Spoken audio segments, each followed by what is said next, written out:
Brooksaw Antiques here. Today we have this 1932 Remington Porto-Rite vintage portable typewriter. I'm going to show you how to use the functions and make sure they all work. First thing we're going to do is unlock the keys by pulling out this knob on the right side and moving it along the track to the back, lifting the keys and unlocking them.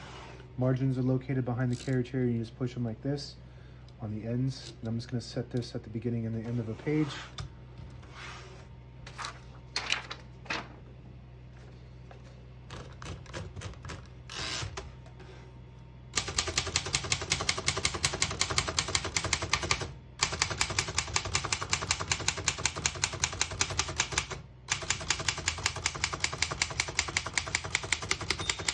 Once you hear the bell, you're at the end of the margin. You have this line space, keeps it back at the beginning and skips 1 or 2 spaces.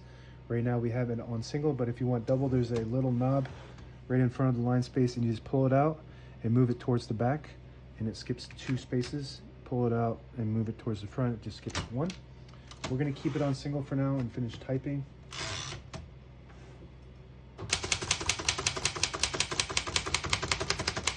As you can see, all the keys type nice and none of them skip or stick. I'll type a sentence on the next line.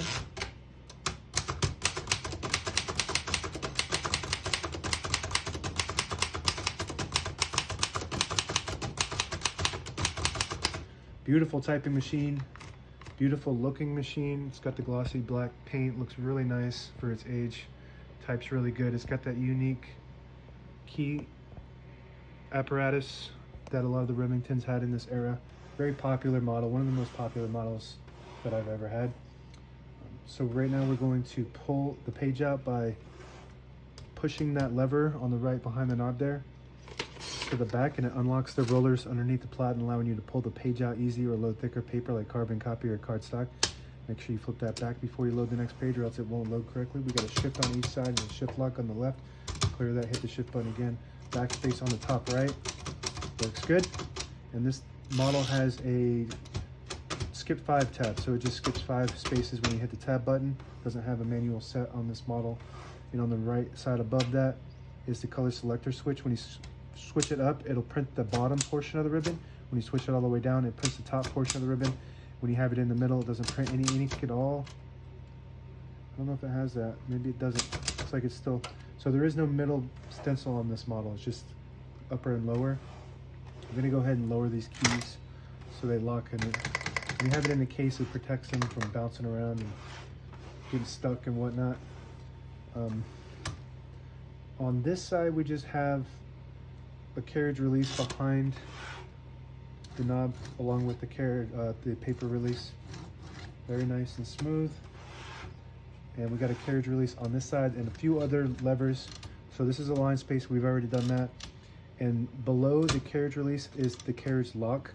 So you push it forward like a carriage release, but with it behind it, and you push in the knob on the right side here, and it locks the carriage in the middle position. So when you have to have it in this position to fit it in the case.